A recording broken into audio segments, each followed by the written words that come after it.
Labour seemed to recognise what business was about, and that it was a real effort, that people had to borrow money, possibly remortgage their homes to buy stock they weren't sure they could sell, that taking on employees was a risk. They had to know about cash flow and things like that. It seems to me that politicians no longer think in those terms, particularly from the Labour Party. It's not that Ed Miliband is pro-business or anti-business. He's just sort of a business. It's not a world he inhabits, and I think that is a problem for the business community. Labour's produced many outstanding ministers who have understood business. Peter Mandelson was an excellent business secretary, and people like Lord Miners and Ed Balls himself were very good city ministers who understood the way the city worked.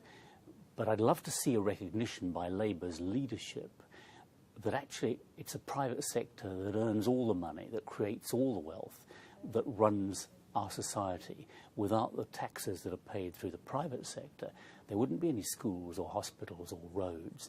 That's where it comes from. It's not created by the government. And yet polling suggests that standing up to big business is quite popular with a big chunk of the electorate.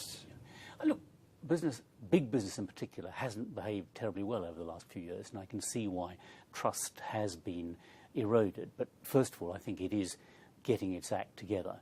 And secondly, the vast bulk of British business is much smaller companies that really have quite a struggle, that take risks, that end up employing 5 people where yesterday they employed 4, but that is made up of people who borrow in order to create something that they think they can sell. Now, there are people in the Labour Party who come from a business background, but the fact that most successful politicians now from all parties were special advisors before they went into politics and have no business experience at all is a problem. I'd far rather that those people were grounded in the real world somewhere, whether it was from running a hairdressing salon or running an oil company. Now, are there any positives in Labour's current slate of policies for business as far as you're concerned? We like the Infrastructure Commission proposal that Ed Balls announced this morning. We think it was a mistake to abolish the old Infrastructure Commission. The idea of something that takes major infrastructure decisions out of the hands of current day-to-day politicians and allows longer-term planning has to be a good idea, and it's one that should enjoy bipartisan support. So we think this is a good proposal.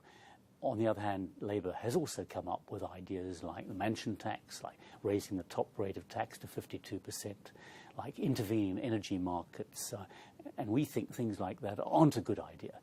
But the Infrastructure Commission shows that business can engage with them and achieve constructive results.